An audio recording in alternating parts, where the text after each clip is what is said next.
Hello and welcome to another edition of In Between the Pages of James Lott Jr. I'm James Lott Jr. And these pages are very important, I feel, to any young Black boy out there and their hair. Girls, especially, we know about their hair and what they have to go through. Girls, women, the whole spectrum.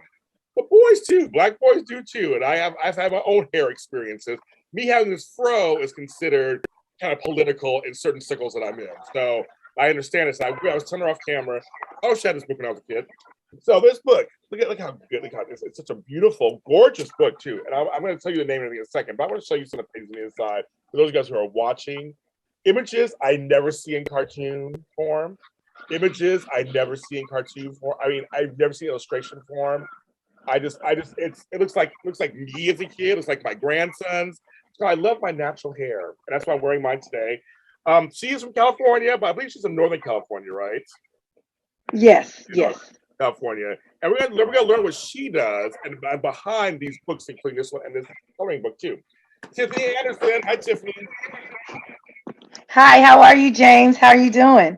Good. I just want to say congratulations, first of all, Thank you. on all your books that you put out, all the books that you do with hair. And as you see, you and I have two different hairstyles that Black folks do. Yes. Yes. And I'm going to get into this, but like I said, I want to continue to give you your flowers and praise you on putting together something with, and how do you pronounce his name? I know it's Nick McGee, but how do you pronounce his first name? Rockman. The one, it's Arabic. It means king. So it's rock. It's like rock. RACHMON. I'm saying for your illustrator. How you pronounce it? The illustrator is Nikki. Okay, yes. And so Nick is out of Southern California. Nick has done the illustrations for Blackish. He's done the illustrations for that one with John Singleton, the downfall. What is it? Snowfall. He did that. Like, he's the illustrator for those. Yeah. No, yes, and so he's the one that illustrated my book. So they're good illustrations. Like I said, yes, thank you.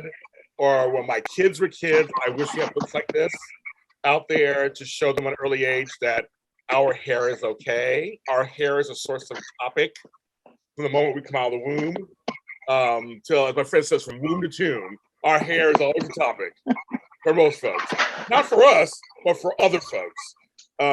Right. So I wanted, because you do a lot of hair advocacy. That's something that's just one of the things that you do. But here, so talk about that kind of journey for you of advocating for our hair. One of the things in our culture, I'm sure you're familiar with, is self-identity and trying to love yourself like as you are. And so in our culture, it definitely is, hair is an esteem builder. Unfortunately, right. we build our esteem off of our hair. And so because of that, it creates conversations. It creates like, I do so many women, I tell people this all the time, who are gorgeous, fine to me. I'm like, oh my gosh, you got, and they literally do not feel beautiful because their hair is not identifiable as to what they interpret beauty is. You know what I mean? And so it's such a sensitive topic in our culture. I know even in my household, my mom and my aunt, they've my immediate family, they have like wash and go hair, aka like people would call like mixed people hair. And so I was the only one that had this hair texture growing up. And so because I had this hair texture growing up, people looked at it like that's the first thing when we would go places, is they look at my hair and look at my parents' hair, almost like with color, like when you come with the light baby and it's like, is that your baby? And like litter's like, is that your hair? Because your hair. And so it didn't look like my mom's and my aunts and my sisters, but it did look like my dad's. Yes. And so you hear like conversations, and then even if they didn't say the hair was bad, like if you knew something negative about a parent, that would be associated in your head like as bad. So like, yeah, if my dad didn't take care of us, he was a bad dad. So then I identified hair and bad, like with all that in one like stereotype. And so I feel like I kind of probably created a complex. I was given like a complex to like my hair has to be on point, and it has to represent how we feel. We use our hair to represent how we feel. I'm always telling my clients when they want to cut it, I don't like to just cut their hair. I don't like to just cut their hair because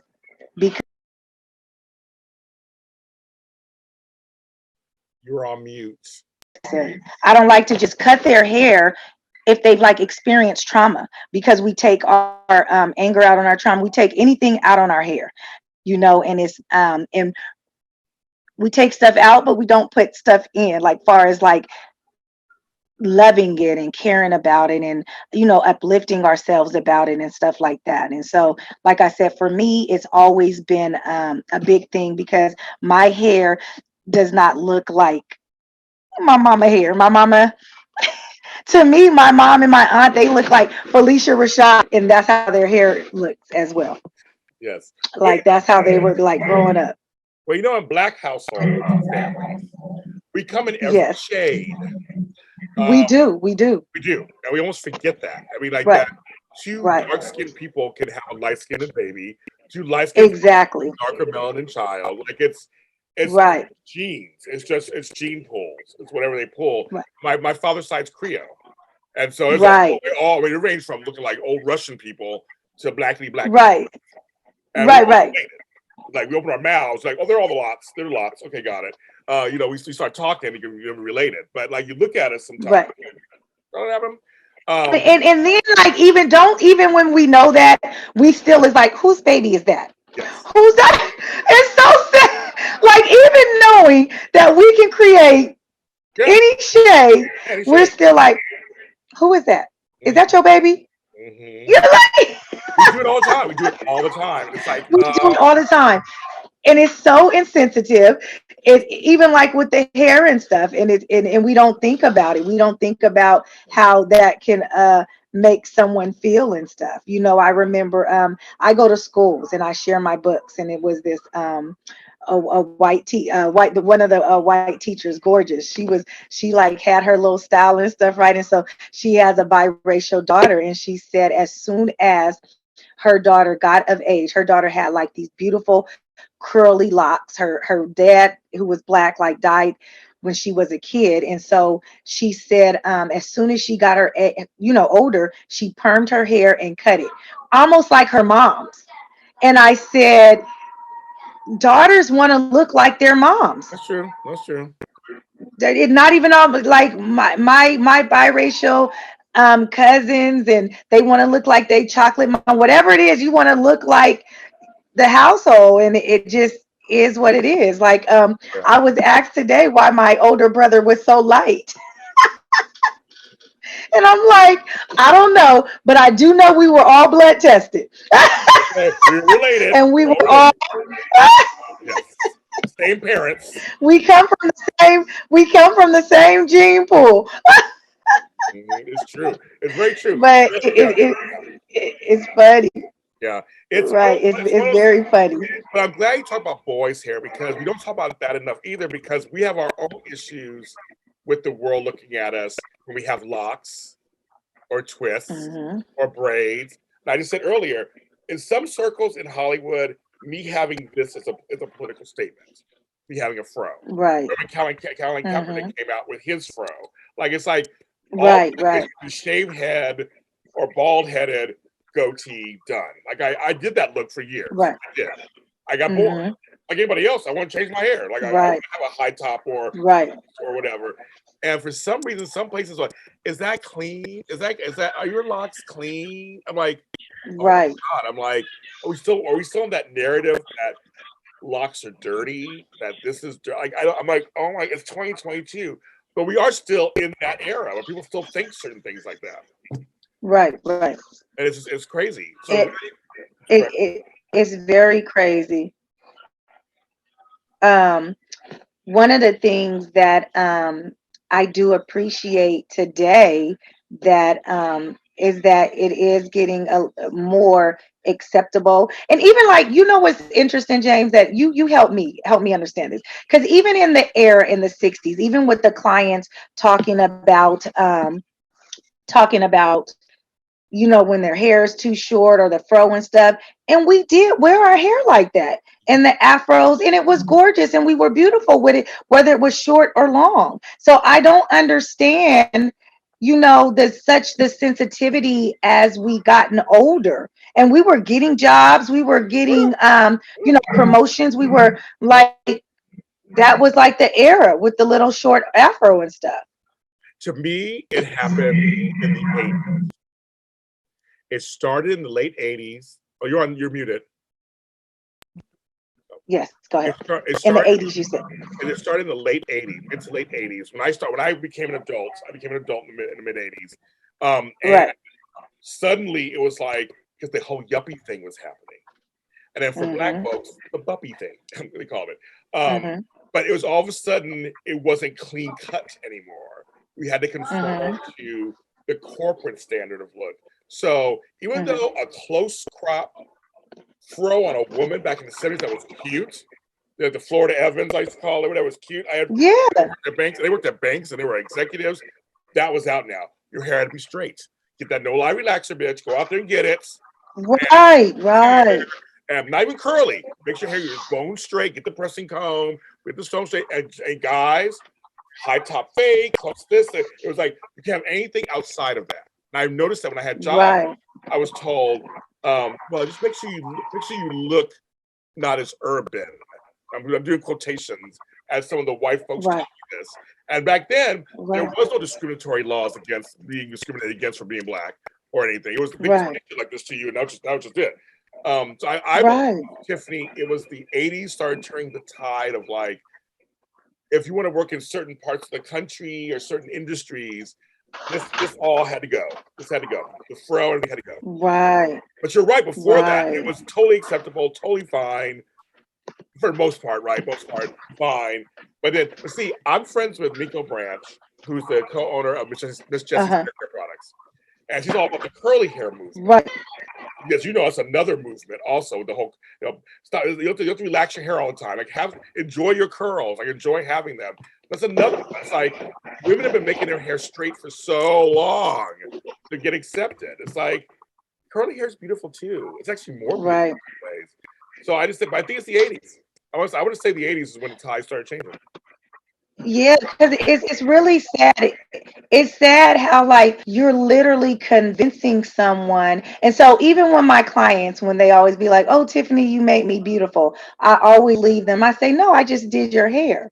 Because you're already beautiful. And so I always make sure, but to not feel it, it's like so to not feel beautiful because your hair is a certain way is like such toxic energy that we have digested, and we, continue to circulate it, and it's not healthy, it's not good, it's not, you know, and Yes, with the boys, I'm so happy that we allow them to be comfortable as well today, with their hair. You know what I mean? And if they want to wear it long, and if especially with us, in other cultures, they get to wear their hair long and it right. not be misinterpreted or whatever. But definitely in our culture, colors and all that kind of stuff. It's very it's a freeing thing to to get to represent yourself or wear your hair the way that it really supposed to be. Right. I mean, it's like because when I did That's this, all it people were shocked when I did this. They're like, "Wow, they think it's beautiful." I mean, they were like, "We love it." I go, "Yeah, I haven't done this in years." I thought, "Why is. not?" Like you're I taking a stance. I know. I'm like, I'm not. I literally just want to change. I get bored with my hair. I get bored. I just want to Right. out. I just want to go out. It's You're just right. nice and soft or whatever. It's a fro. Shit, I don't know. Right. Um, Right. but you I said gotta send you a hair box. Send me a hair box. A hair box. I gotta send you a hair box with the Okay. moisturizer and the oil. Ooh, okay. I'll take that. Okay, yeah, I gotta send you a box. I'll give my address. Well, no, you already have my address. I Okay. have my address. You already have it. Yeah, I got it. I got. I'm gonna send it. Now, one of the things I also love in your coloring book, Yes. this to me is very important. My brother went through this as a kid. I want to make sure Okay. Yes. I get it right. You have a true or false section. And Yes. first true or false question, which I think is just wonderful. Barbers only cut males' hair. And True. but people may think that's like, well, that's nothing or whatever. Like that to me is a very because half of my barbers have been female, black women. Right. Right. I mean, Right. in Right. Hollywood. I mean, these are Emmy-winning barbers who are chicks. Say that in quotes. Yes. We Yes. have to break that stereotype too. It's like you want to find somebody who can cut black hair. That's what you want. No matter what gender Right. they are. I've had guys mess up Right. my Right. hair. So I love Right. that you add that in there. I love that you add that in for the little kids. And so you know that I wanted to do. We're taught to about health, you know, to take care of our teeth, to take care of our face, other hygiene. But sometimes we leave our hair out like it's not a hygiene thing as well. And so I felt like it was very important to get the basics of to get the basics of hair care, you know, starting at an early age because we do not we don't know we don't know, you know, how to take care of it. We don't know, like some people, a lot of men, if you're married or whatever, you'll use your woman, or if you have Yeah, sisters or yeah, moms, men will use their shampoo. They're good at that in their hair products. They do know that those are the better hair products. yes. But when you don't know that, you have to, you know, it's like, well, what do I use? Do I use this? Do I, you know, to keep, and I always tell people like healthy hair care starts at the scalp. And you have to, even if you was shaving it, you want to have a healthy scalp. You don't want like a dry, itchy scalp. You don't want, you know, you don't want sores all in your scalp, even if it was bald. And so I thought it was very important to create like the little, you know, like the backstory of hair Uh, well, when trying to just learn it in a fun way, you know, a fun loving way, in a colorful way. but there are a lot of guys who are into their hair. It's like it's a Mhm. misnomer that we're not. Yes. We're into our hairstyle, Yeah. and again, Exactly. we Exactly. really are, and a lot of us are really into certain hairstyles for certain reasons. I mean, some of it is political, some of it is spiritual. Exactly. Exactly. Exactly. And people don't know that it starts at a young age. It starts at a young, like I said, I noticed different looks. That's why I was telling my the lady who had a biracial daughter, I said, I bet you that was people notice what's different about people in different cultures. And because we know that she was biracial, probably in your family, that's the first thing that they would just stare at. Like, why is her hair, you know, like that? Which it makes people uncomfortable. People that are tall, even though you know they come from a tall family, they don't like getting there like, oh my God, they're gonna ask me why am I so tall? And you know what I mean? It's like it's genetics. I don't really know why. I just know that it is. It's like, why do people ask these interesting questions when when they're irrelevant? Right, or it's irrelevant, you know. But I just It think doesn't even matter. no, it doesn't. Like who go does people go up to people and be like, you know, why is your hair so straight? Why are you so short? You know, why is your skin so browner or darker or light? It's just like what stuff that you can't even control. Exactly, you can't control it. You Like, can't. we don't, like, I don't know why I was born this way. I Right, don't know why this texture came through more than that texture. right, Like, right. Exactly, exactly. I'm like, we have and the you right find hair. yourself like explaining, right? You're like, why am I explaining this? Why? What is that? Why does that matter? But for some folks, I guess it matters in a weird way that's not healthy, Yeah. and that's the problem. And we have to start teaching Right. Right. images, like in the school, to teach people, the kids young, your hair is okay, your texture is okay. You know, it's not how you Right. do it is okay. Because again, I pick because you know you're right. In school, you want the latest hairstyle a lot of times, and you want to be Right. able to have it. So we think about hair all the time. We think about we just growing up. We just do in school, out of school, and work. We just our hair is very important. You're right, important to us. And sometimes my fro is a Right. statement. You're right. Sometimes it is a statement because I'm tired of Right. Right. James, you might just slick it back or do this or put it in a ponytail. I'm like, no, I want it out today.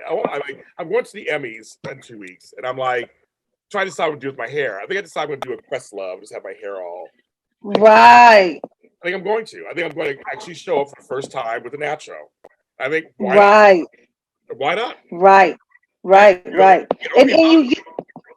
And you get tired of having to like, I could see like to just, oh my God, I gotta get it done. I gotta get my hair did. I gotta get, and it's like it's already did. It's nothing wrong Thank with it. you. Thank you.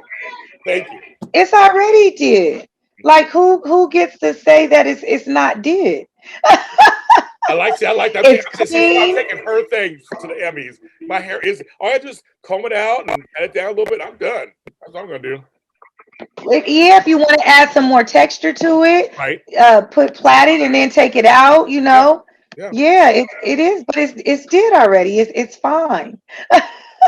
See, I like that. But a lot of folks don't say it. I mean, you know, it's such a interesting place we're in these days when it comes to hair. And Right. we should be able to be versatile with our hair. We should be able to change it if we want to. If you want to straighten it because you feel like it, not for a self-esteem issue, because you just want to look different, you should be able to do that. You know, my grandmother And she wore a wig sometimes. She had a lot of hair. You were thinking, you have no hair? So, no, I have plenty of hair. Some days I'm tired. I slap on a wig. Like you should be able to do that. right. Well, even how I told you with my clients, they associate the hair with beauty. Like if it's not a certain way or if it's not done or you know what I mean, we associate it with beauty. I'm making them beautiful when I'm doing their hair. And like you're already beautiful. Yeah. Don't put that on. Don't act like when your hair's not done, you're not beautiful. We don't like that. Right, Yeah. right, right. So the book, so one of the books is serious. I love my natural hair. She has books for girls. She has I love my hair for girls. She has hair therapy books. There's all kinds of books on hair. So I say tiffany'snatural.com is the website. Go there, be there or be square. Go there and check it out. All her goodies. If you have a brown child, I would say if you don't have a brown child, buy it for anybody. If you don't, yeah. Any kid should buy it and look at it and let's normalize it. Let's normalize our hair. Right. Cheese and crackers. I'm like, let's just normalize Right, it. right, right. There you go. Right, right. So, And hair care. Don't forget hair care. and hair care is very important, especially for Yes. guys, for boys and guys. My hair's nice and It's soft and everything. I take care of myself. I drink lots of water also, but that's another story. Water works. That's great. Miss Tim, Right. thank you so much for being on the show. You have to come back another time, of course, and I will look out. Thank you so much, James. I'm looking for it. I will send you a box, And and I you will gotta go online. make sure. I will Yes. You reveal it. You open it on there so we could go over what you got in your box. That's what we'll do. Okay. It's a date. It's a date. Okay. Yes. We'll do. Yes. So Tiffany's Okay. Natural. That's what we'll do. Tiffany'sNatural.com is the website. The book is I Love My Natural. One for girls, one for boys. There's coloring books, all kinds of goodies. I'm James Lott Jr. Read a book. It's always very important too. Also, reading is good. It's good for your brain. Yes, it is. We'll see you Thank you so much.